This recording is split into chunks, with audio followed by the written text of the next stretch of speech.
আপনার সঙ্গে কি কখনো এমনটা হয়েছে যখন আপনি আপনার বন্ধুদের সঙ্গে থাকেন, আপনি আপনার বন্ধুদের সঙ্গে ঘুরে বেড়ান, গল্প করেন, মজা করেন, কিন্তু যখন আপনি বাড়িতে একা থাকেন তখন আপনার মনে হয় যে আমি এইসব কি করছি, আর কতদিন আমি এইভাবে বেঁচে থাকব? অথবা আপনি যদি নতুন কিছু করা শুরু করেন তখনই আপনার মোবাইল ফোনটা বেজে ওঠে আর আপনার বন্ধুরা আপনাকে ডেকে নেয় আর আপনি তাদেরকে মানা করতে পারেন না। আর এখানে খুবই ইন্টারেস্টিং একটি ঘটনা ঘটে। আপনি আপনার ফ্রেন্ডের গ্রুপে ফিরে যাওয়ার পরে আপনাকে পুনরায় সেই মানুষটাই হতে হয় যেমনটা আপনি থাকতে চান না, কারণ আপনার বন্ধুরা আপনাকে পরিবর্তন হতে দেখতে চায় না। আর আপনিও এটা চান না যে আপনার বন্ধুরা আপনাকে এটা বলুক যে তুই তো বদলে গেছিস।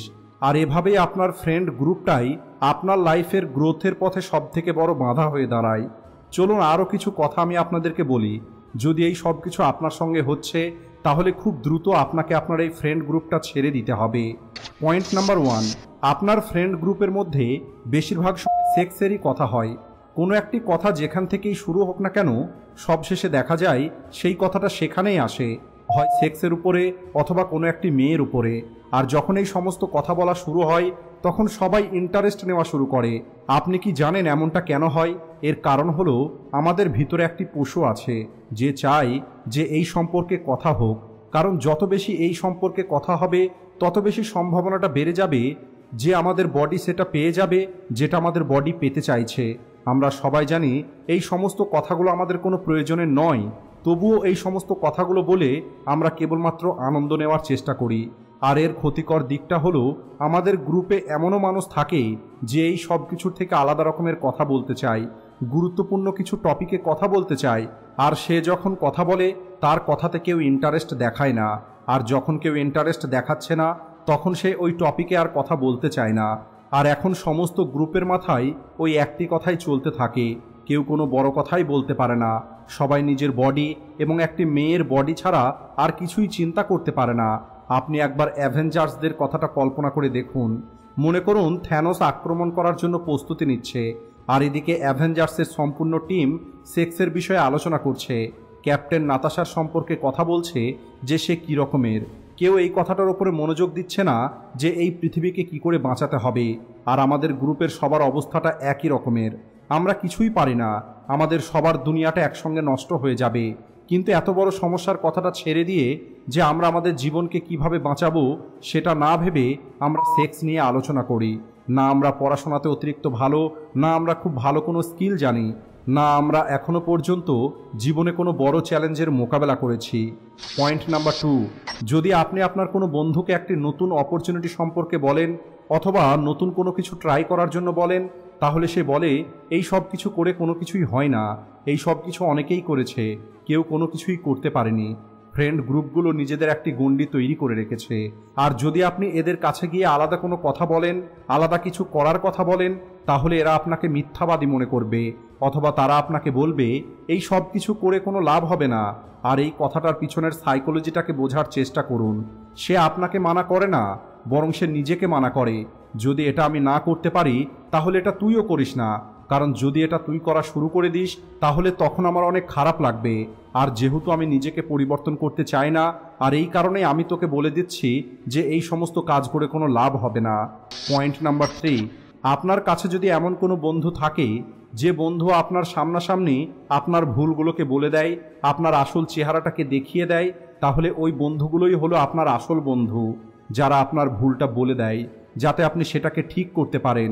আর এমনটা করে তারা আপনাকে কোনো রকমের সাবান ও জল ছাড়াই আপনাকে পরিষ্কার করে দেয়। কিন্তু যদি কোনো বন্ধু এমনটা না করে তাহলে বুঝে নেবেন সে আপনার বন্ধু নয়, সে নিশ্চয়ই আপনার কাছে থেকে কিছু না কিছু পাচ্ছে। আর সে যেটা পাচ্ছে সেটা যেন পাওয়া বন্ধ না হয়ে যায়, এই কারণে সে কখনোই আপনার ভুলটাকে আপনাকে বলবে না। তাই আপনার যে বন্ধুটা সঠিক, শক্তিশালী, যে নিজেকে বোঝে এবং এই পৃথিবীকে বোঝার চেষ্টা করে, যে নিজে অনেক উঁচুতে পৌঁছাতে চায় এবং আপনাকেও তার সঙ্গে করে নিয়ে যেতে চায়, আপনাকে যদি এদের সঙ্গে খালি পেটে থাকতে হয় তাহলেও আপনি থেকে যাবেন।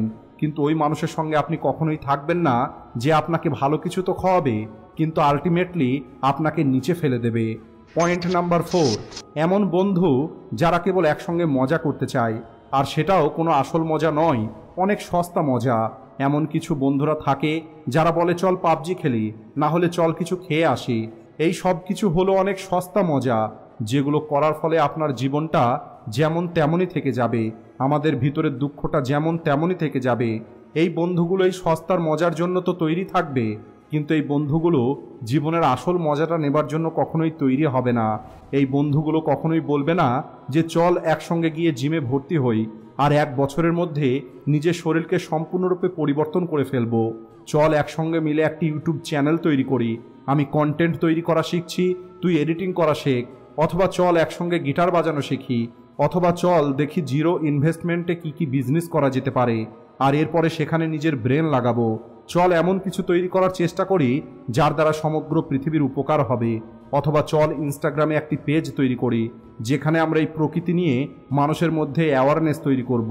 কিন্তু দুঃখজনক কথা হলো বন্ধুদের গ্রুপে সবাই এমনটা চিন্তা করে না। আপনারা কখনো ভবেশ যোশী মুভিটা দেখেছেন? দুটো বন্ধু এই পৃথিবীকে পরিবর্তন করার জন্য বেরিয়ে পড়ে, কারণ তাদের স্বপ্ন হলো সুপারহিরো হবার। দুজনে একসাথে অনেক ভালো ভালো কাজ করে, যেখানে ওরা খারাপ কিছু দেখতে পেত তারা সেখানেই হিরো হয়ে পৌঁছে যেত। ভবেশ সম্পূর্ণ মন দিয়ে কাজ করছিল, কিন্তু সিকু কোথাও না কোথাও পিছিয়ে পড়ে, কারণ সিকু একটু স্বার্থপর হয়ে যায়। আগামীতে গিয়ে ভবেশ মারা যায়, আর ভবেশ মারা যাওয়ার পরে সিকু বুঝতে পারে যতদিন পর্যন্ত ভবেশ বেঁচে ছিল সেই হিরোর মতোই বেঁচে ছিল। সে তার জীবনের পারপাসটা পূর্ণ করার জন্য নিজের জীবন দিয়ে দিয়েছে। কিন্তু আমি সুপার হিরো হতে চেয়েছিলাম আর এখন ভিতুর মতো বেঁচে আছি। ওই দিনের পর সিকু নিজের নামটা পরিবর্তন করে ভবেশ যোশী করে নেয় এবং একটি সুপার হিরো হয়ে ওঠে।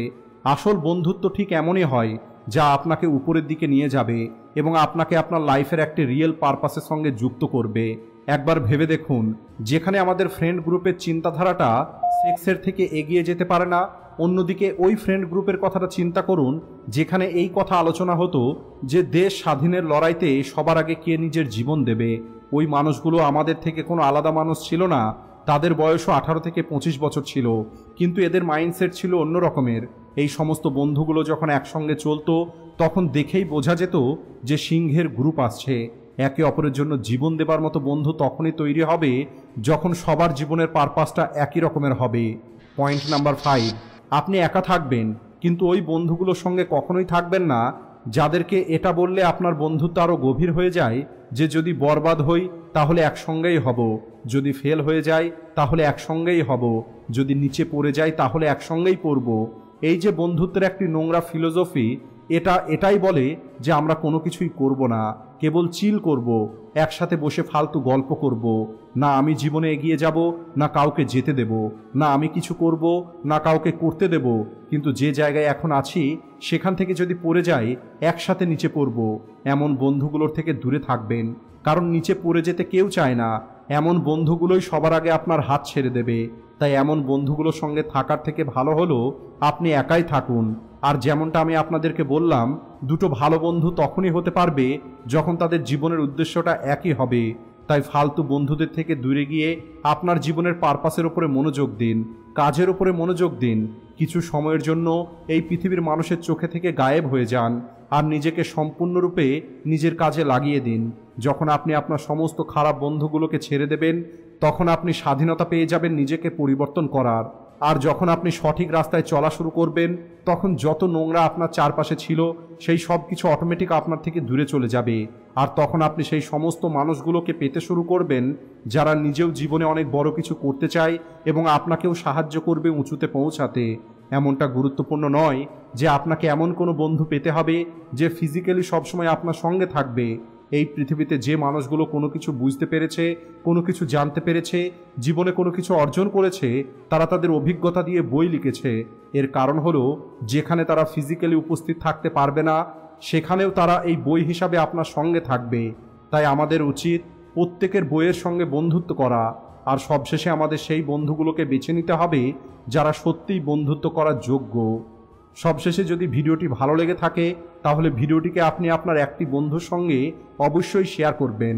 দেখা হচ্ছে পরের ভিডিওতে। Thanks for watching.